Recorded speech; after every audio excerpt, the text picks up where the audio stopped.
Hello and welcome to the final race of the Race IndyAM Championship by Formula Sim Racing here for Apple Valley. 90 laps for these guys, and this is the deciding factor for the championship. Obviously, Thomas Schwack has had a pretty good season so far, but he has not won it yet. So we need to see if he can do that. Obviously, if he DNFs, if he is unclassified, then that opens the door to anyone else, and that is very easy to do on these ovals. But I'm here, Cameron Roger, with you, and joining me today, as always, is Ewan O'Leary. Yeah, good afternoon to everybody watching at home. Good afternoon to you as well, Cam. It is a pleasure to be along with you once again. We're finally going oval racing. We've been kind of building up to this throughout the whole of the season so far. Not that the road courses haven't been interesting enough, but it's nice to get to the ovals at the end of the season, and having a finale at an oval is not really something that I often see, apart from obviously NASCAR, which doesn't really count. But yeah, in IndyCar, it doesn't really happen in real life. So I'm glad that we kind of get that experience here. And it is still up in the air, I guess you could say. There's still a few drivers, 6 who can mathematically win it. Although I guess you could count Godek maybe out, or maybe in. We'll find out a little bit later on. Thomas Vack is definitely the favourite to take probably the pole, and probably as well the championship. He's had a formidable season, to be honest, and he's got a 24-point lead. So we'll see if that hangs up throughout the day. But he is certainly favourite, at least in my books. And the main thing to factor in, actually, with how the point system works here is obviously points go down to 30 positions, but as we've seen throughout the season, there aren't loads of drivers out on the grid, which means even if you finish last, you're not actually losing that many points to the leader. So we'll have to do a bit of maths as we're working out, because there's actually quite a big battle for second place with Stepkowski, Frelich, and Babkov, although I don't think, Stepkowski is not actually here today. So that's opening the door to either Frelich or Babkov. There are only 3 points between them, which could obviously come into action. But we're already going into the qualifying, and they're going to be going out in groups to try and make it a little bit easier for us to follow it. So it'll be groups of 5 that go out. Obviously, with it being 7, there's only 2 people in this first group. So we've got Van Bergen and Konya out on the track at the moment, and it's going to be quite sort of difficult, I guess, to see the differences between some of these laps, because it is their average lap time across the run. They will be doing a 4-lap run, and it's that average lap time, and the overlay will show the average. So the overlay isn't showing exactly what the drivers are seeing in game, which is actually quite cool, because we know before the drivers who's going to be on the pole position. So we're seeing here, I'll see him coming around turn 4, and ovals are a little bit difficult to see where you get a good and a bad lap, But at the moment anyway, Van Bergen has got almost a 2-mile-an-hour advantage over Konya. Yeah, he has, and that's another thing that we have to kind of factor in while we're watching these oval races, especially in qualifying, is that the top left is showing them in miles per hour at the moment, rather than an actual time like you'd see at a road course. So 226 mile an hour average over the 2 laps is what you're seeing there, and that's why there's a minus figure below, because otherwise that wouldn't really make sense if it was time. But it does make sense with the speed average. And obviously it's just going to keep building up as these guys generally build speed across laps. I wonder what the limit is, though. I don't actually know this because I haven't tested it myself, partly because I can't. But how long it actually takes for someone to get up to the right top speed? Is it 4 laps, or after a few laps, after even more laps than that, do you just continually gain speed? Obviously there's going to be a limit to what you can actually hit around the circuit, and it depends on a number of things, but I wonder if they've carried on for a little bit longer than 4 laps, they might be able to go a little bit faster, but obviously it's only a 4-lap average that really counts, and I think they have both just completed their averages now, with Van Bergen 1.6 miles an hour faster. Yes, you can see the little counter next to their name as well, saying how many laps they have completed. So yeah, Van Bergen putting in a pretty good stint there, getting the average of 226.487 mile an hour. And now the second group are going to be coming out for their outlaps, because they go out every 3 minutes. So obviously after 25 minutes, then 22. And obviously when we get to the Pro Championship later, when there's a lot more drivers, there'll be a lot more groups going out as well. But yeah, they got to come out, go through that little gap in the white line, then get up to speed. And I would say, yeah, definitely the first timed lap, so their second lap out, isn't going to be the fastest, as you'll see from a number of drivers. So getting that run is quite important. They don't have sort of a warm-up lap to get up to speed. It's straight away out of the pit lane. You've got to get up to speed through turn 2 and then into 3 and 4, as we're seeing Andrea Harazoa here coming through turn 1 and 2 now. And people always say, oh, it's only 1 corner, it's not 2, but it really isn't. You do have to change the steering angle as you go through. You do have to think about your line very critically, and especially when you're trying to go for the absolute fastest lap time, you generally want to keep it quite low down on the line. As you see here, getting right close to the apron, you want to take the shortest line possible. Whereas in the race, you're probably going to see a few mixtures of lines. We're going to see what he does on his first time lap, and obviously he's going to stay below them because he has only completed 1 lap for now, but he's only 0.058 mile an hour off Goot, so this is looking quite close between those 2 drivers so far. Yeah, it is, and we can't forget as well, of course, when you're travelling at this speed, any kind of steering input that you put in actually just to scrub off a tiny bit of speed, and there is going to be some very small margins, as you're seeing already. Thomas Vack is a little bit faster than these 2 at the moment, but still the time gaps are going to be very, very small, and it's going to keep changing around quite a lot in the next few moments. So Andrem Harazoa has just managed to go 0.3 of a mile an hour quicker now than Vincent Gut, and he's still half a mile now behind Van Bergen from what I can see there, but he's not finished his 4 laps yet. That's why he's not got ahead of Kong yet, even though he's actually got a better average at the moment. He's not completed his times, so he can't move up in front of them. He's still got 1 lap to go after this one as he rounds turn 4 at the moment. Vincent Gut is just going to improve again ever so slightly, as we're expecting, and then Andrem Harazoa goes into 3rd once again. But yeah, it just keeps chopping and changing, as we're really used to seeing at the moment. We're going to see a lot of this throughout the session, but we are coming up to the final moments now, and we'll be able to see who has the fastest time at the end of it all.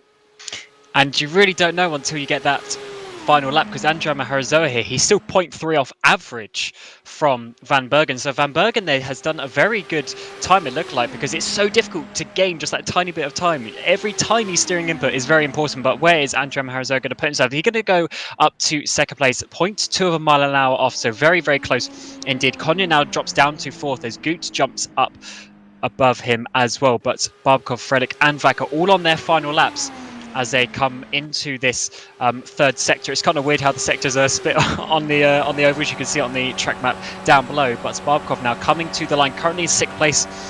Obviously, he will jump up. He's actually got a faster average, so he might go up to the pole position if he can keep it on this final lap. But no, he goes to 2nd by 0.06 of a mile an hour, and that is going to be him over. And also, Vack and Frelick managed to get their laps in there. So Tomasz Fak, your championship leader, is down in 3rd place, and Frelich, who's really looking good for 2nd place, is down in 4th. So they've got some work to do in the strategy as we see Barbkov coming in to finish the session.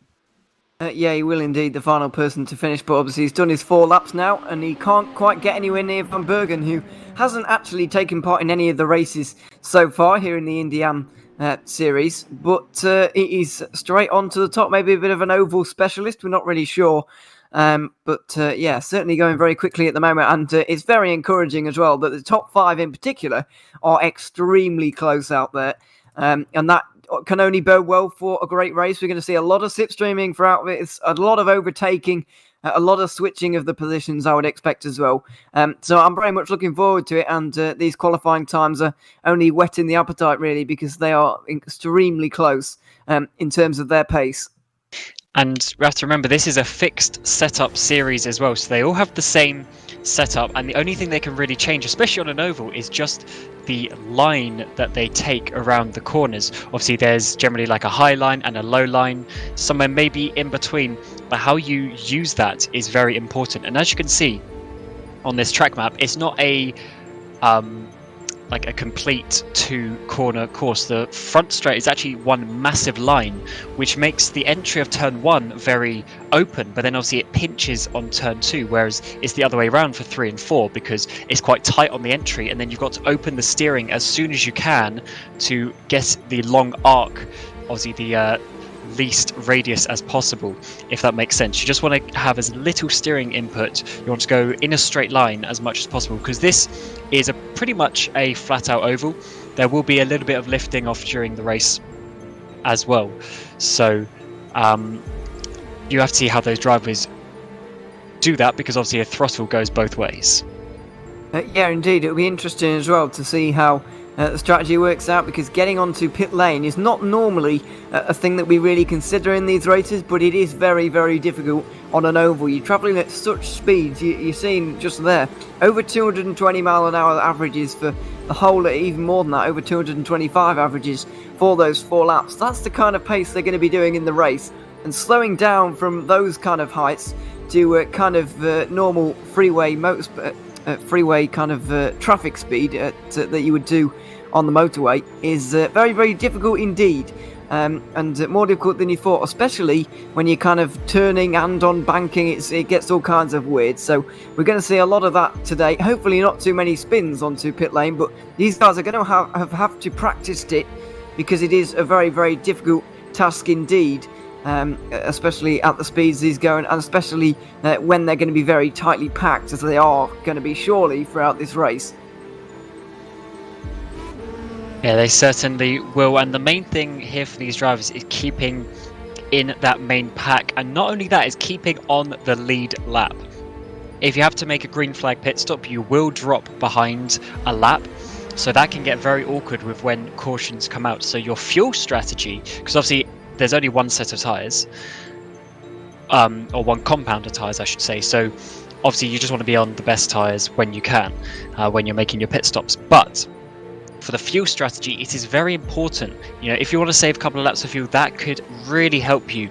And when safety cars come out, you need to be pitting on the correct safety cars, because pitting every single safety car, say there's one every 5 laps for whatever reason, then that isn't good, because you're just going to be dropping back in the track position. So you've got to be very careful with how you do this. Yeah, indeed, and that's what makes it really interesting, to be honest, because losing a lap while you're kind of pitting is not ideal, really. Obviously, you want to be staying on the lead lap, because when those safety cars come out, or those caution periods, I guess we have to call them, at an oval, yeah, it does make things very, very difficult. In terms of getting that lap back is nearly impossible, especially on an oval where the difference that a driver can make is rather minimal. But obviously this is very different to what we're going to see next weekend at the Indianapolis Motor Speedway. Obviously we won't have a IndyAM championship race for that particular event, but we will have an opportunity for these guys to qualify for that race, the Indy 300, which is coming up next weekend. And I'm very much looking forward to that. It's going to be 120 laps around the Indianapolis Motor Speedway, and it's going to be a great race, a little bit of a mix between Indy Pro and IndyAM drivers. There is a pre-qualifying that I'm sure Cam will explain at some point throughout the day, because or at least when we get to that event next week, because it is complicated. It's more complicated than I can wrap my head around anyway. So I'll let him explain it, because he knows what he's talking about and I don't really. But either way, there is no IndyAM Championship race as such. You can't score points for the IndyAM Championship in any race after today. This is the final race, and that is why it's so important that Thomas Vac stays out of trouble and make sure he gets to the end, because even if he finishes in 7th place and grabbing 24 points, that will easily be enough for him to take the championship. In fact, a result above 21st would have done for him, but obviously there aren't that many cars in the race, so simply finishing for Thomas Vac will be enough, especially with Simon Frelich. Daniel Stopalski not even here. Frelich is his main rival, really. And Barbakov is kind of languishing there as well, but the battle for 2nd place in the championship is going to be probably more exciting. Yeah, it certainly will be, and also these drivers have the opportunity not only for just the championship, but next week we obviously have the Indy 300, where these drivers will be qualifying, or have the ability, I should say, to qualify to get onto the grid, the slightly increased lid for the grid for the pro drivers as well. So yeah, still all to play for. Obviously with Vac, he's looking fairly comfortable, but I do think the ovals are one of these situations where you don't know what's going to happen, because if you get a caution at a bad time for someone, or you just make a tiny little mistake and go into the wall or something like that, that can change the whole complexion of the race. And something I think some people maybe don't respect is just how difficult it is to get an oval race correctly, because the margins are so much smaller. Yeah, and the speeds are so much higher, so the consequences when those mistakes and those accidents do happen are generally quite big, because of the speed these guys will be travelling at. And even though it is a small pack of cars, it is still, probably in the Indy Pro Championship, there is going to be a small pack that forms at the front of the race that is going to run away, probably around 6 or 7 cars. So this is not a bad representation at all of what it's going to be like in a couple of hours' time when we go live for that race. So it'll be an interesting little taster, but oval racing, in my opinion, is always exciting. I do kind of miss the days when IndyCar came to Apple Valley, and because it's a bit like Talladega for IndyCars, really. I guess it's a little bit dangerous as well at the same time, but it's really close racing. And it's because it's almost flat out for the whole time. It's very easy to stay in the slipstream as somebody that's not too much dirty air, and it doesn't affect you very much. And so you get these packs of cars that really begin to form. It's not like a mile and a half that you would see in NASCAR racing, because they have to lift off quite massively and even brake as well in some cases for these mile and a halves. IndyCars have got way more downforce, won't have to do that. And so the slipstream will bring them back together. The dirty air doesn't make as much of an effect, and it provides great racing. That's what I think we're going to see throughout the whole night today. Yeah, it definitely will do. And also remember, there's 90 laps, albeit it's only a 30-second race lap, so there should be something in the region of 45-50 minutes, including the pit stops as well. But you can see the grid on your screen there, and they will be obviously going away in a double file formation like we've seen all the time. Yeah, they will indeed, and it's Van Bergen who's going to be on the pole. A little bit of a surprise to see, that's for sure, but delighted to see either way. Barbakov on the row with him, as well as Thomas Vac and Simon Frelich just in behind on 3 and 4, and then the guys that you're seeing right now: Thomas Andrea Harazoa, Vincent Gut in 6th place, and then all on his own on the back row of the grid, Daniele Cogna from 7th place there. So off we go now on the formation lap. These guys just going to be double filing up on the back straight, and they're going to be travelling when they go to the green flag at double the speed they do on road courses. I don't know the exact reasoning behind it, but either way, it would look a bit silly going about 80 kilometres an hour on the front straight or on an oval, rather than it looks slightly less stupid on a road course. So the pace car's just accelerating away from the drivers at the moment as they turn through 3 and 4.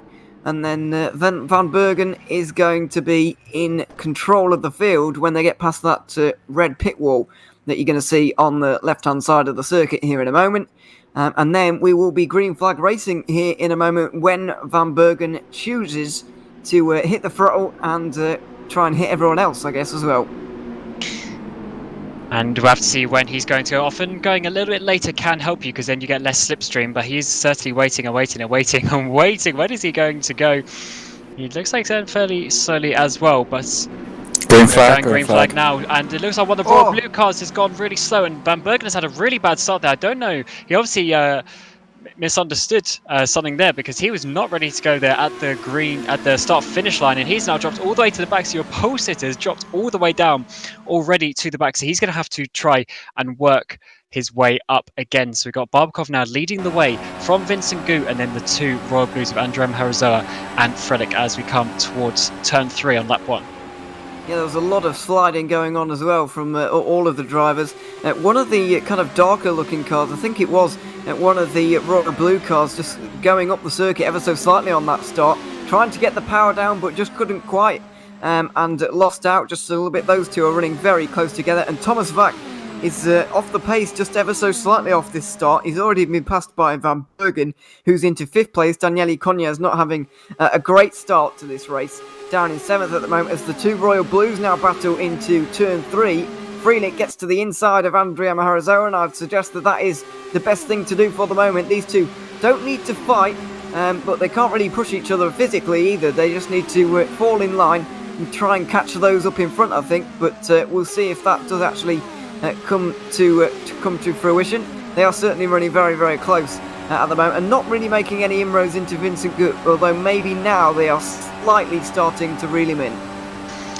Yeah, this is how we're going to now learn how these ovals are going to work exactly. We've had a couple of test races, but obviously ovals aren't really done that much on RFAX 2, so a lot of these drivers won't have too much experience, apart from maybe a couple of races here and there. So it's not the same as just jumping into a normal race. You generally know what's going on. Here, we need to learn how this is going to work and what is going to happen with these drivers as they learn how to do oval racing. As Jürgen goes quite wide there in the back, he's already made his way back up into 5th place, and it's going to be quite difficult for these guys to actually sort of gain time as such, because it's quicker to actively gain time, is easier to lose time, if that makes sense.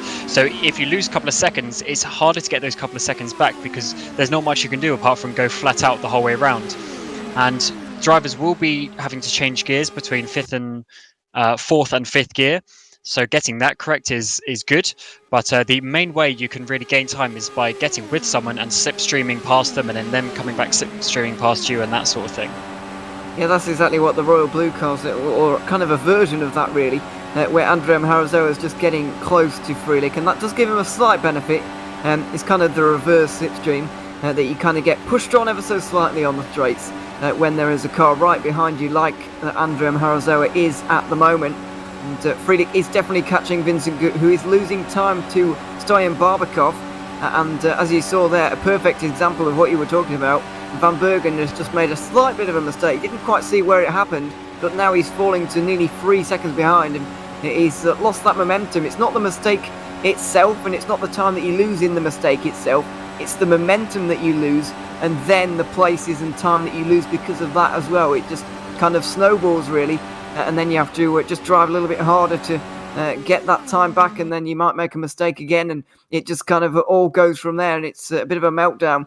But Van Bergen was really closing in on Andrea Maharazoa, but now he's quite distant from the two Royal Blues, as Vincent Gut is well and truly caught now by Simon Frelick. He'll be looking to get through as quickly as possible now.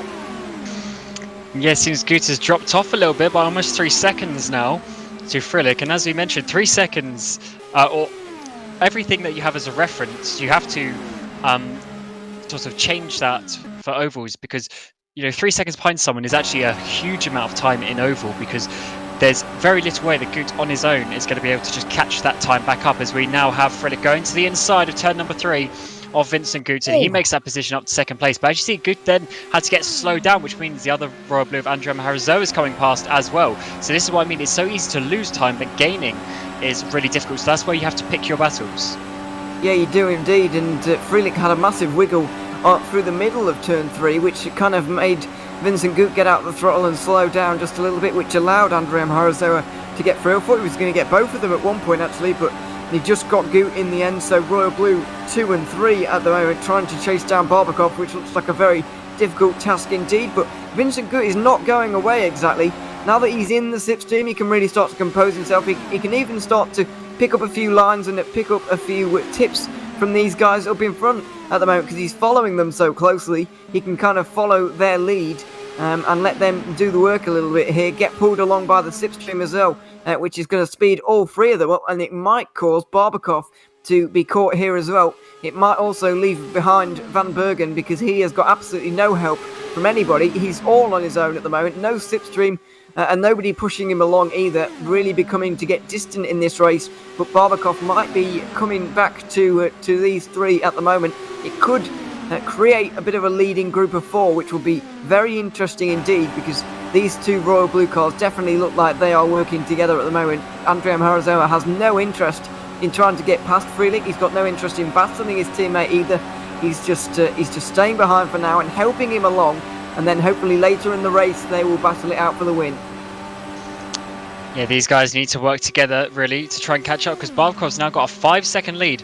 And I'll tell you what, Van Bergen in the background, we've seen him smoking his tyres and all sorts. I think he's really pushing to try and catch up, but pushing isn't always the best way of trying to get back on the pack, because tyre wear is actually a massive factor.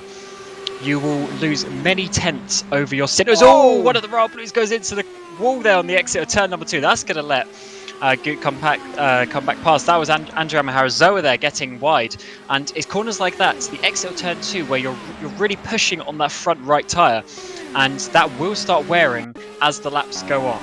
Yeah, let's go on board with Andrea Maharazoa now and see what has happened. Obviously a little bit of dirty air there and a lot of understeer, just pushing it a little bit too hard, nudges the wall, goes down to the bottom of the circuit and lets Gutt through.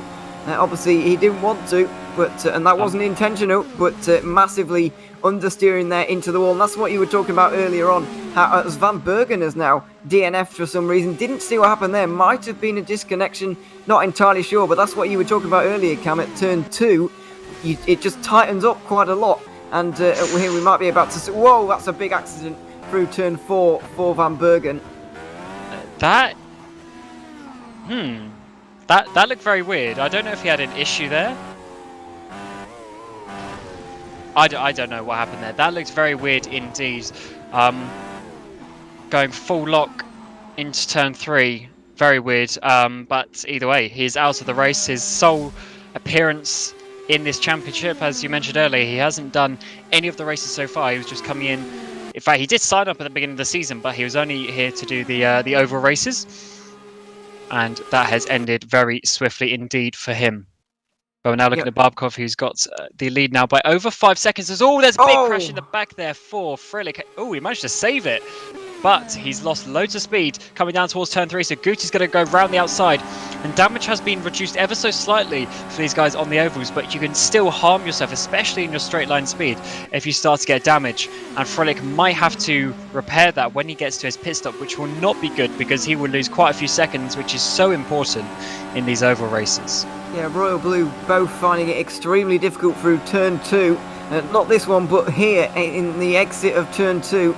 It was actually the opposite issue though. Andrea Maharazoa understeered into the wall because of the dirty air, but Freelik in free air actually oversteered completely and lost control. I really thought he was going to go down to the bottom of the track and there was going to be a caution, but somehow he hung on to it. He couldn't hang on to second position though, and now he's got Andrea Maharazoa right behind him. I wonder if these two will fight once more, or will they stay in line once again? It looks like they are going to do the latter for the moment. So these two teammates really helping each other out, and they're the only two teammates who are actually on the grid at the moment. We've got a whole load of different teams represented, but no friends for these guys really. They're all on their own, apart from the Royal Blue cars, which could pay dividends at the end of the race if there is a late caution. then you are more likely to be helped at that point, and that could be helpful. It could be a race-winning one when you've got two of you against the rest of them, whereas the rest of the drivers here are mainly independent or on their own in terms of their teams. So it could pay dividends towards the end of the race, especially if there is a late race caution. Yeah, caution is always going to be up for grabs for any of these drivers. Obviously, with less drivers on the field, it's going to be a little bit more difficult for a caution to come out, because obviously if someone crashes on their own, they're generally not going to affect anyone else. Whereas later for Indy Pro, if we see a crash, there's going to have generally a big issue, as we now see Thomas here actually lifting off there a little bit, just sticking behind his teammate for now, maybe trying to save a little bit of fuel. Unlike the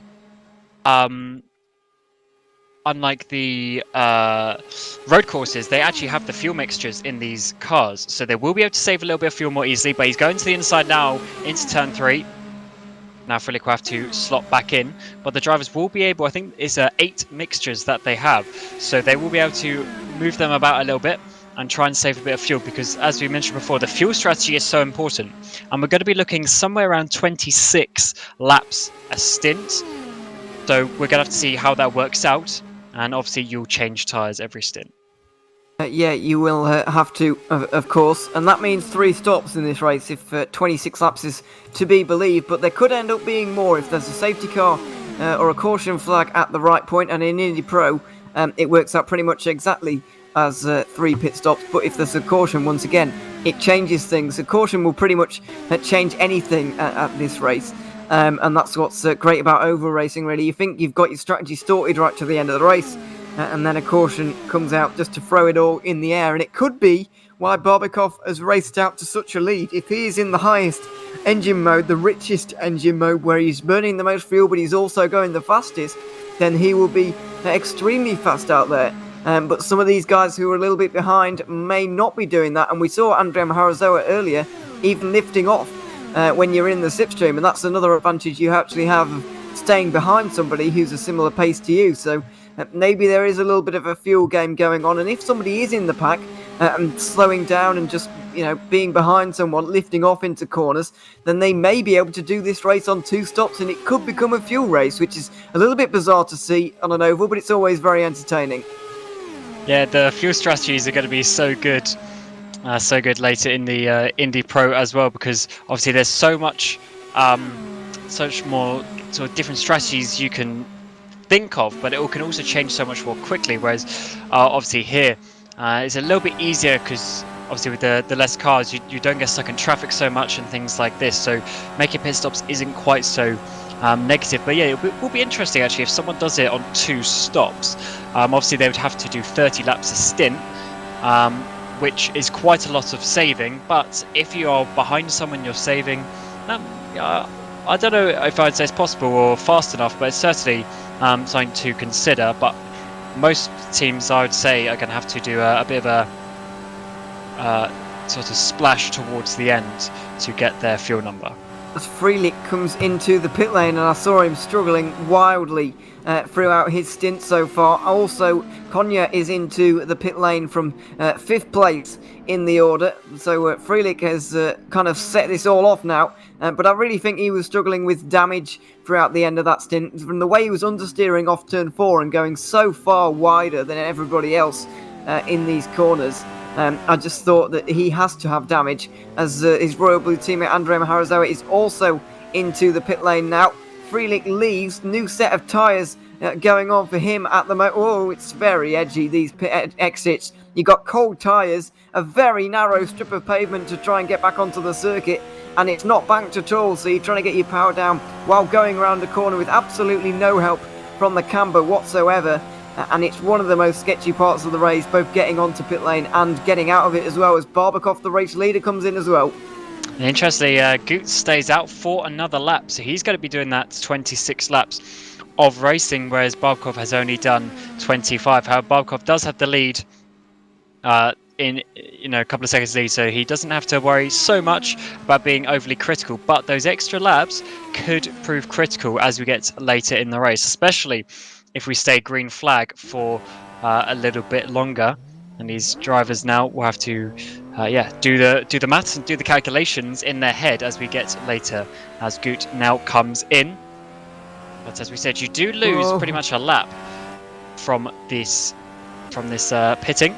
So as you can see, Konya is already a lap down, notified by that blue icon that he's got on the tower. Yeah, and Andriy Harazoa actually went a lap down as well while the pit stop cycle was going on, but I believe he will get back onto the lead lap. Well, Konya won't, but both Royal Blue cars are back onto the lead lap now, and we'll see how long Thomas Vac can really go, because we've seen him a long way down, but he's also been very astute on the strategy this season, so I wonder if he has turned his engine mode down just a little bit, and he has been saving fuel to make sure that he can go to the end of the race on 2 stops. He could be about to prove me wrong by going in, but he's staying out one more time, 3 laps more, and he will be right on the money for this 2-stop strategy as Gut comes out the pit lane behind both Royal Blue cars. Yeah, there's a little bit of an undercut can always help with the new tyres for those Royal Blue cars, and it certainly worked for them, gaining a couple of seconds, and Gut now is going to have to try and catch that back up. But this would explain why Vac was a bit slow in that first stint and dropping off the back. Maybe he is trying to do this on a 2-stop strategy. Fuel saving is a little bit weird in oval racing, but if he can try and make it work and obviously not lose a pit stop worth of time over the course of the race, then that could work out later on in the race, especially as we mentioned, it's probably likely to go green flag for quite a while in this race, because obviously if they crash, it's not really going to affect anyone. So I wouldn't be surprised if this actually works out for Vac, because we're already coming up towards lap 30, and that would be 1/3 of the race. Does he continue again? No, he's going to come in this time. So end of lap 29, he is coming in. Definitely possible, though, to do this on 2 stops. He just needs to turn it down just one more mix on the fuel, and he might be golden in this race, because he was ahead of Barbakov, and he still is at the moment. The gap was about 21 seconds when he came in. Obviously, he is losing time hand over fist, but he's making one less pit stop, and he's basically saving himself a lap, because these guys lose a lap in the pit lane. The only problem he's got is a safety car or a caution period at the very wrong time, because he is going to spend a good portion of this next stint 1 lap down. He's not too far from actually being lapped. You can see Konya is about to go whizzing past on the right hand side as we watch Vac exit the pit lane now. And here we go. It's always very entertaining to try and see these guys get the power down. So yeah, he's actually controlling it really well on board with earlier. I think it was Barbakov. It might have been Vincent Gut, but somebody earlier was really having a hard time getting off of the pit lane. Vac has done that pretty well, though. Very tactically astute, as I mentioned. He has been all season long, and now he is back out there onto the circuit with 29 laps completed. Just a little bit more fuel saving, and he could be on course for a race win here. The only problem is a safety car or a caution in the latter part of this second stint, because that would really trap him a lap down, and that's exactly what he doesn't want. Yes, an interesting one, because you can see on the mini-map, he actually kept on the lead lap, but only just, which means if we obviously double that for this stint, that means he's going to be, you know, sort of almost a lap and a bit down by the time he gets to the end of the next stint, if he is losing that much time in one stint. But then he'd obviously save a lap by not doing an extra pit stop. So there's a bit of a weird one, how that one's going to work out. But if you're losing a lap a stint, and there's 3 stints, but then you're only saving 1 back, you're still going to be negative down. So I don't know if it's going to work. We'll have to see if he can keep it up. And obviously somewhere he does need to get that 1 extra lap of fuel saving as well. So that is his task for this next part of the race. And as we said, the fuel strategy is really the main part of this, because you're going to change tyres every time you come into the pit. And you can't really save tyres too much in the grand scheme of things without going slower. So it's just really flat out all the time. Yeah, and I'm not really sure what Vac is going to do here.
Goot is very close behind him, and it's going to be very interesting to see now. I'm impressed as well with Andrea Maharazoa as well, who's really sped up in this second stint, really. He was slower than Freelich in the first one, I would argue, but now he's right on the money again. I'm actually pulling away from Freelich, who's being reeled in by Goot. I'm not sure what Goot's pace is with regards to Andrea Maharazoa here, but we'll see. It's going to be close between the two, I'd imagine. But difficult to find a way through now for Goot. He needs to, if he wants to get that podium in this race, obviously. Yeah, he's going to struggle. It's going to be difficult from here. He just needs to get a run out of one of these corners and then throw it up the inside or the outside somewhere. But obviously that is easier said than done. Yeah, certainly will be. Goot now is actually getting in that slipstream. And the main thing with this is momentum. You need to get a run. You need to have that overspeed. As he's getting here into turn number 1, he's going to go round the outside. The high line isn't actually too bad, but as you see, he just gets off that rubber bit, loses a tiny bit, and then he will have to sort of slingshot himself. But doing that, you actually get more exit speed. So once again, he's coming back. So it's not always a bad thing to run on that high line. But obviously, one of Freilich's defense tactics is just to stay down low. And that means Goot has got to go the long way around. But once again, he's coming in that slipstream, coming up through the little trioval section, and now out into turn number 1 on the outside. Once again, he's going a bit high, but this time he's actually not losing that much time. But what he can do is now he can swoop down, and he will actually have a tiny bit more exit speed, which means he might be able to get himself to the inside. But Freelich cuts him off there, so he's going to have to now go around the outside into turn 3. These guys go side by side for a little while now. But Goot just needs to get his nose ahead. As you can see, Freelich had to lift off mid-corner. This is going to give him the overspeed that he needs, but now he won't have any of the slipstream, so this is going to be quite difficult for him to come on the outside here into turn 1 once again. Almost a dead heat across the line there as Freelich is trying to defend once again from Goot, who's picked the outside line. And Freelich knows exactly what Goot wants to do here. He wants to swoop down to the inside line, so he's covered it off. But he has allowed Goot to get a great run on the outside line. And with that exit speed, has got onto the podium once again. A great battle between those two. Nearly ended in disaster at one point, but it was perfectly measured by both. And now they are fighting once again, but in the reverse order. Hard to see Freelich coming back at him really, but that was a great fight between those two. You can clearly see that they know what they're doing on these ovals right now. They may not be the most vastly experienced oval racers we've ever seen, but they put on a great show there. Yeah, that was nice, and that shows you how you can pretty much use 5 laps having a battle with someone, because you have to work your way up to it. It's not just like you turn up behind them, get slipstream and, go away. You have to work it. You have to build up that momentum, and that's what Goot did every lap coming into turn 1. He was a little bit closer, and eventually on that final lap he was able to carry that speed around the outside. And as I said, that makes you actually keep your speed up, because your radius of the corner is slower, so you lose distance because you're traveling longer, but then your speed is more, which means you then have the overspeed coming onto the back straight. So those little things like that are just techniques that you have to learn as you get to the oval races, which is why obviously finishing this Indy Pro-Am Championship with these 2 oval races this week and next week. Yeah, indeed, and they are going to be very interesting. Obviously, Indianapolis is very different. It's got 4 corners as well, but they're 4 real corners, if you see what I mean. This one's only 2, but it's kind of long and swooping. I know you treat them differently, but still, Indianapolis is vastly different to what the Apple Valley Speedway is for us right now. Yeah, it's a whole new set of dynamics to contend with, and we'll talk more about that next week. But wondering what Thomas Vac is really doing here, because he is closing on Konya. Unless Konya's having a pretty bad stint, Vac has definitely turned something up in his engine, because he is gaining quite a lot of time at the moment, and that's not what was happening last race or last stint, should I say. I think that he's so deep into that strategy now that he has to stick to it. He can't revert to a full rich strategy. He might have bought himself a couple of laps, and he might have a shorter final pit stop than the rest by a few laps and thus a few seconds, but in my opinion, he's really got to stick to what his strategy has been from the start. Even though it wasn't looking great for him at the start, he still might be getting a second place, which is not too bad at all, because we can't forget the gap between Barbakov and IndyAM Harazoa is pretty massive, actually. It's 15, 16 seconds, and it continues to grow as well. So he might slot himself into that place, even if this strategy doesn't work out for the race win. And I don't think either way Barbakov can be touched at the moment. He looks so much faster than everybody else. Not really sure what he's doing that the rest of them aren't, but his consistency over this stint has just been phenomenal, and nobody can really get near him. As Fröhlich comes in for his second pit stop already, halfway through the race. So this looks like it's pretty much he's split up equally into quarters, pitting at the end of lap 45, I think it was, for him. So yeah, pretty much splitting it 4 ways, and he is coming back out now for his third stint. We'll have to see how he goes. Hopefully he gets a bit better on the old pit exit this time, because he struggled a bit with that. And now the other Royal Blue of IndyAM Harazoa is coming in. So once again, the two boys having slightly different strategies, as now Barbakov comes in as well. So it seems like, yeah, this is pretty much what the pit strategy is for a number of these drivers. It is quite interesting. I did calculate that you could do roughly 26 laps fairly normally, but it does also depend obviously what gear you're in and what RPM you're sitting at and things like that as well. That can always affect it. So it seems like this is roughly the time for this next round of pit stops, at least for these guys. But Thomas Rack, I think he's going to be going for probably another 12 or 13 laps. Yeah, it looks like it at the moment. It's a little bit strange to see, to be honest, because we've seen that. I suppose the reasoning for these guys is that they don't need to go 25, 26 laps on a stint, as that was close for Barbakov, but he's just maximising it, as he's maximising everything at the moment, really. But yeah, it just, as that's actually very important, what you're seeing on your screens right there. Barbakov has stayed in front of Thomas Vack already, so this strategy already is not quite paying off for Thomas Vack, and yeah, he's got much more of a deficit than I actually initially thought, despite the fact he got some slipstream from Barbakov in that last stint, and he's getting a little bit more now. He is behind Barbakov once again, and that does not bode well for Vack in particular, but you never know, it could pay off a little bit later on. I think it could get him a podium place, this strategy, but he is being caught all the time. The gap is less than 15 seconds, and after all this, it might not quite be working out as well as he was hoping for. He's been nailing the strategy this season, especially in those 2 races at Portland at Sebring, and where he won by an absolute mile, basically purely because of his strategy calls. But this time his strategy call has not quite paid off as well, but you never know what could happen later on. Yeah, it's difficult to say right now, because obviously they actually both have 1 stop left by this point, but Barbakov is going to be able to travel faster, because obviously he can go way further, because obviously he's only just made his pit stop. So yeah, it is quite an interesting one how that's going to work, because he's not saving, he's going to be pulling away. But as you say, if Vack can, he's got 14 seconds behind him, so if he can drop into that 14-second margin, he might be able to get himself on that podium, which is quite interesting, as also Vincent Gut is staying out for quite a while.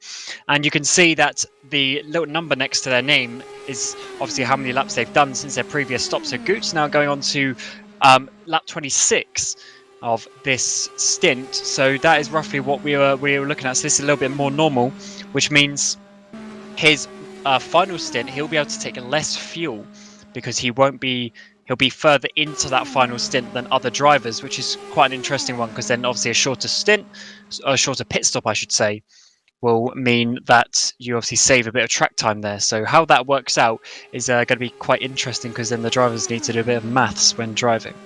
Yeah, that's always the difficult one, trying to drive at 220 miles an hour and do the maths on the strategy at the same time. It's rather difficult, really, to do one or the other, I would argue, but doing both at the same time is a different level, as Vincent Gut does come into the pit lane now, and we'll see where he comes out in relation to those 2 Royal Blue cars. We're expecting Fröhlich to be ahead of them once again, because that's what happened last time, and he's actually been undercut quite a lot there by both Royal Blue cars. But I think his final pit stop will be shorter than those others. Royal Blue are kind of short pitting throughout the race.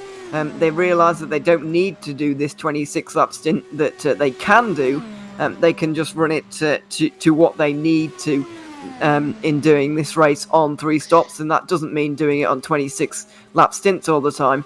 So their pit stops are going to be slightly shorter throughout the day, but Vincent Goot's final pit stop is going to be quite a lot shorter. Yeah, I want to after I just analyze the Royal Blue pit stops, because it's quite interesting what they're doing. Because if they have literally split the race up, obviously 90 laps, obviously then 45, so then you have a 23 and a 22 lap stint. If it's something like that, then I think it would be quite interesting if they're actually taking less fuel in their stops, which is also how they're getting this undercut on Friedrich. We do apologise that you just lost pictures for a little moment. We'll try and get them back as quickly as possible, but I'll keep you updated with what is going on track. However, yeah, that fuel strategy is going to be quite interesting, because they're obviously saving time every pit stop as well as getting the undercut. And they might actually, over the course of those 3 pit stops, might save enough time to cover from the shorter pit stop at the end that Goot is going to have. So if they've actually worked that out, that'd be quite interesting to see if that was their strategy all along, or if that's just a coincidence. Yeah, I can't really see much reacting to what's been going on, if I'm honest, at this point. I think that's going to be very difficult to do, because keeping tabs on everything, well, it's quite easy for us to do it. A, we're not driving at the same time as figuring it all out, and we have access to more information than they do as well when they're driving. They can only really see the people around them and what they're actually doing. Obviously, with a smaller field, it is a little bit easier to keep tabs on everything that's going on, but I think either way, it is difficult. And so I don't think there's going to be too much reacting to each other going on. There would be if there was a caution. There might be a bit of the old faking going on into the pit lane, and then you might be doing strange things on the strategy. But yeah, can't see much reacting going on at the moment. And yeah, Vac is really not reacting to anybody at the moment, just sticking to his strategy, even though he's on a bit of a road to nowhere, really. He's on the podium for now, but I think he's going to struggle to pull that off at this point. He's going to be pitting in 2 laps, 1 or 2 laps either way. But yeah, IndyAM Harazawa is pretty much right behind him now. Yeah, Vac has just got to keep going. He's committed. He's gone so far that he's committed, but look how slow he is. IndyAM Harazawa has just gone all the way, or is it Simon Friedrich? No, IndyAM Harazawa has gone all the way around the outside of him, and just so easily, which just shows you that Vac is simply just going at a slower speed, and he's dropped off quite away from the race leading Barbakov, because remember, Vac was right next to Barbakov, and he's now all the way down coming to turn 3 already, so that's how much time he's lost by going so slow. But he will have 1 stop remaining. We have 31 laps to go at the end of this lap that they are currently on, so this could be maybe the stint that he is going to try and do the extra lap. He's going to come in now, yeah, so he's going to have to do 31 laps. So he's going to have to save an extra lap of fuel somewhere on this stint to get to the end of the race. So hopefully he has worked that out correctly. Yeah, he managed 30 finally. He did 29 on the first one, 30 with the second, but you've got to remember as well that on that first stint, they did a formation lap, which will have taken just a little bit out of him. And when he's fuel saving like he is, any kind of fuel that is used up is going to really disadvantage you. So first of the final pit stops, I guess you could say, for Vac here. Obviously, we're not going to see the other final pit stops for just a little while yet, 5-10 laps maybe. But Vac has already made his. He's a lap down now on Barbakov, a lap and a half down. And he's also a lap down on both Royal Blues. You saw them pop by a minute ago, and Vincent Goot is going to lap Thomas Vac as well here, which he probably wasn't expecting at the start of the day, and Vac probably wasn't expecting to be quite so many laps down either. But this is the situation he finds himself in, and yeah, absolutely last at the moment, lapped by everybody in the top 4, and yeah, it's not turning out to be a great race for him in the end. Yeah, he's just got to hope that it kind of works out with the gaps for everyone else, because obviously Barbakov still has pit stops, so he's going to drop back maybe behind. We'll see exactly where he is on track, but he's going to drop back obviously most of that lap. So then I think he's going to be somewhere between about 2/3 and 3/4 of a lap. So Vak is going to be 2/3 to 3/4 of a lap behind Barbkov, and he's going to be travelling slower for those final 20 laps as well. So I think Vak might still end up being lapped here. It just depends on the gap of the other drivers around him. Obviously, Andrea Maharazoa is obviously at about 10 seconds behind, so he's only about 1/3 of a lap behind Barbkov as well. But this actually just proves how good a job Barbkov is doing out the front, to be honest. Yeah, it is. It does, yeah. It's nearly a half lap lead at this point. Maybe the length of the front straight, I guess, is a bit of an easier way to describe it. But yeah, it is a huge lead. In seconds terms, it's nearly 20, and nobody's really been able to touch him today. Now, obviously, we said at the start of the day that ovals are pretty difficult to really make and lose time on your own, unless there's a mistake for the guys around you. So it's really impressive to see that he's not made any mistakes from what I've seen, certainly, and he's just been pretty phenomenal out there. It's hard to see him losing this race at the moment, but while he's doing everything he can, and he will get second place in the championship at this rate, he's going to get nowhere near Thomas Vak, who still should be very safe indeed. Even if Vak finished in last place in this race, in 6th place, he would still win the championship by 18 points, which in a 5-round season is a pretty good victory to be having, really. He's been pretty dominant, 4 podiums in the first 4 races. This one, it's kind of come unstuck for him, and maybe if the IndyAM guys are going to Indy as well, it might be a different story, because Barbkov looks a lot stronger than Vak on these ovals. But yeah, it's just not worked out for the Polish driver today. Either way, it shouldn't matter unless there is a big change in things, a big DNF, and that would really throw the cat amongst the pigeons. Yeah, it's quite interesting how the season's worked out, because also the points system was made to be quite close as well. So 18 points is, yeah, quite a big jump that he's got. He's done very well indeed. And as we mentioned before already, just winning or finishing the race for Vak is all he needs to do in reality. But Freelich is certainly going to try his best to get as close as he can. He is also obviously fighting with Stukowski, but Stukowski isn't racing here today, as well as Barbkov. But obviously Barbkov winning the race is possibly, or will definitely jump above Freelich. So it's been a bit of an unfortunate situation for them, as Freelich has actually just hit the wall a little bit on the exit of turn number 2, as he's got, I think it's Konya behind him a lap down. Yeah, he has got Konya behind him, and he's being caught pretty rapidly by Vincent Gut. If you remember, Gut came out the pit lane, it was 9 seconds, it got down to 3, but straight away Freelich, clearly struggling on those tyres, is into the pit lane now, and we're expecting Andrea Maharazoa to follow him in before long, because this is what they tend to do. They pit Freelich first, and then Royal Blue get Andrea Maharazoa in at the same time, so there's no issue with the pit stalls and everything like that, but they do pit them on nearly the same lap. So here's Freelich's pit stop to really kick us off, and then Andrea Maharazoa will be in, probably Barbkov very shortly as well, but Vincent Gut is going to run this out just a little bit longer, as Andrea Maharazoa does indeed come into the pit lane. Oh, getting it all slidey there, coming out of the pit lane. Obviously you have cold tyres, and the gearing is a little bit awkward with it having to be so long.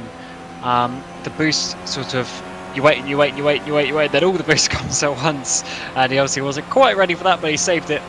And he is obviously going around. Barbkov is in for his final pit stop, so we need to see where he's going to come out in relation to Tomasz Vak as well, because remember, Vak should be going to the end from where he is if he can make that extra lap on fuel.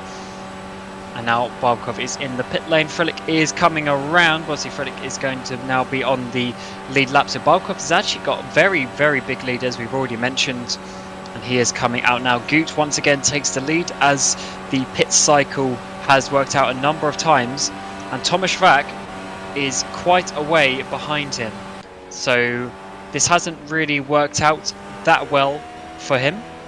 And he is going to be about a lap down. So yeah, hasn't really worked for Tomasz Vak so far. No, it's hard to see that really turning around in these final 20 laps, unless there is a caution, which a lot of these guys I think are going to be holding out for, everybody apart from Barbkov. is going to be holding out for, I think. As Vincent Gut is into the pit lane now, Andrea Harazoa and Simon Frelick have Konya in the way of them. It's kind of sandwiching in the middle. So when is Gut going to leave? Now he begins to roll. And he's going to leave the pit lane in front of Andrea Harazoa, but getting up to speed, he's going to be comprehensively overtaken. Is Frelick going to get past, though, first? Konya is the kind of greyish car going through there in the standard livery, and now Frelick is coming onto the back straight. Is it going to be enough to get past Gut? He's going to swoop to the inside. A big closing speed. Goodness me, that was pretty close between the two of them, but Frelick regains that position, and now the chase is on for him. At the moment, he has got a lot of pace in that car. I think he's much faster than Frelick, actually, and a podium is definitely on the cards for him. Well, that was close, coming out of the pit lane, but obviously that just shows you how long it takes you to get up to speed. And Frelick has kept that position. You can see how far ahead he's got as well, because it does take you a lap or so to actually get back up into racing speed. So you can just see the distance that he has got there. But I'm sure Konya, just ahead of them, will be coming to pit lane shortly as well. And now Thomas Vack is actually back onto the lead lap, but he is last. So hasn't really worked out for him with that strategy. He had to save way too much. If it was maybe 2 or 3 laps, or maybe 4 laps compared to others, then yes, that probably would have worked. But because he was saving about 7 laps of fuel compared to others, that is a lot. That's obviously, a third of the stint again. So, yeah, very difficult to save that kind and keep up the pace. As we're now seeing Frelick get towards the back of Konya, but I would expect Konya actually coming in towards the pit. It says he's done 24 laps, so that might be why he's just slowing down a little bit to come into the pit lane, which he is. And fortunately, Gut gets past that safely. That was very, very close, though. That's one of the dangers that you actually have when you're in these situations. Somebody's slowing down for the pit lane, you don't quite realise, and you go piling into the back of them. That's nearly what we saw there, was wincing just a little bit. But Gut has managed to negotiate him pretty nicely, and we'll see now if he can negotiate Frelick for this podium place. It's going to be a pretty big fight between these two, I think, because they're both going to want a podium pretty badly. Frelick hasn't had one since the opening race of the Indy GP circuit, and Vincent Gut hasn't had one at all. So he's going to try now on the outside line using that slipstream. He's going to have to go the long way, though. Is he going to switch back to the inside like we saw a little bit earlier on? He's going to lose pace through the middle of the corner, but on the exit he's going to gain a load, and now there he goes right into the slipstream of Frelick, almost pushing the back of him all the way down to the white line. Frelick defending the inside line once again, and Gut is having to go the long way round once again. But and like we said so many times, the outside line gives you the run off of the corner, and we're going to see it once again here as they go almost side by side across the line. Yeah, this is going really nicely side by side for quite a while, and obviously that just shows you how it can be done. And these two have certainly put on a good performance, actually, just in general. They've had a pretty clean race and very respectful racing. It's good to see that they can do that. And even despite being obviously in the AM category, they're showing that the qualities can still be had. And remember, next week for the Indy 300, the AM guys, their race will basically be like a pre-qualifier to get into the pro race. So the top X amount will be able to fill the grid up for the pros race as well. So these guys obviously showing their good strategies and skills will obviously be able to get into that pro race as well. So this is all good practice for next week. Yeah, we've got to remember though that despite the fact they can take part in the Indy 300 that is taking place next weekend, it does not count for championship points. Even that pre-qualifying race to get into the actual get onto the grid for the Indy 300, it doesn't count towards the actual championship. So this is the final race of the season, hence why we're talking about all of the championship implications. Thomas Vack, despite the fact he's going to be finishing in 5th place here today, a good 30 seconds off the next car. Not a good day for him, but he still is going to win this championship by about 19 points, I think, which, as you mentioned a little bit earlier on, given how close the points increments are in the point system, that is a really quite big margin, and just shows what a great season Thomas Vack has had. Yeah, we've thoroughly enjoyed watching him. In terms of the battle for second in the championship, given that Stopowski's not here, it's really between the likes of Frelick, Barbakov and Andrea Harazoa. but given the fact that Barbakov has had such a great race here today, and Freilich is now in 4th place, that has also been settled. Just for the moment, it's going to go the way of Barbakov by 5 points, but of course it is very, very close indeed, and that's no different in the Indy Pro Championship either. 2 very close championships we have at the moment. Unfortunately, they're coming to the end of this kind of mini winter season, I guess you could call it. But either way, it's been very entertaining indeed. And finally, Thomas Vac is going to get his just reward for a great season. Yeah, he certainly is. But there's still 10 laps to go, so he does need to make sure that he is getting to the end of the race. Because remember, that is the important bit. And he has to be classified, which means he needs to do 90% of the leader's laps, which will obviously be 9 laps. So he basically needs to complete, I think, this and the next lap, and then he will be able to be classified, and therefore he will be the champion whatever happens. So as long as he gets these next couple of laps, we'll be able to say that. So yeah, that's pretty much a good job from him all season, and he certainly deserves it, because he, especially in, as you say, that race in Portland and Sebring, those 2 races, he absolutely dominated them. Yeah, I did my best to commentate as Kirsten. I didn't. I was. I'm sorry about that. But yeah, of course, he has to complete these laps at the moment. Yeah, the strategy, as I said earlier, it's really been one of his strong points throughout this race so far. And on paper, he is probably the strongest driver on this grid, as we've mentioned throughout the season. He has been a World Championship driver, and I believe he was last season as well. He did take part in some of the World Championship races. Actually scored points in Malaysia at the very start of last season. So he is a full-time World Championship driver, or was last season anyway. And so he's arguably the fastest, or should be the fastest and most experienced driver on this grid. But we do have some pretty big names in here as well, some rising stars really in the world of FSR as well. And we're looking forward to seeing the guys like Barbakov, who's been really showing himself in this oval race, in particular Freilich, who I've not seen too much of before this season. They're really kind of starting to make a name for themselves, and this is a great place to do it, really, in front of a lot of people, in front of a lot of good opposition as well. So it's a good place to make a name for yourself, and yeah, there's a lot of rising stars that you're going to hear a lot more of in the next few years in this field. Yeah, especially people such as Barbakov. He's in, obviously, HM Engineering. They are a team that the last year or 2 has been going full force into sim racing, not just in FSR, but in other categories and series as well. And I think they're certainly helping him improve a lot. He's been around FSR for about 4 years now. So they obviously helping him improve a little bit more. And this race is certainly shown that he has the ability to stay calm and obviously continue going round. But I think we can see the standings of what it's going to roughly look like with obviously a couple of laps to go.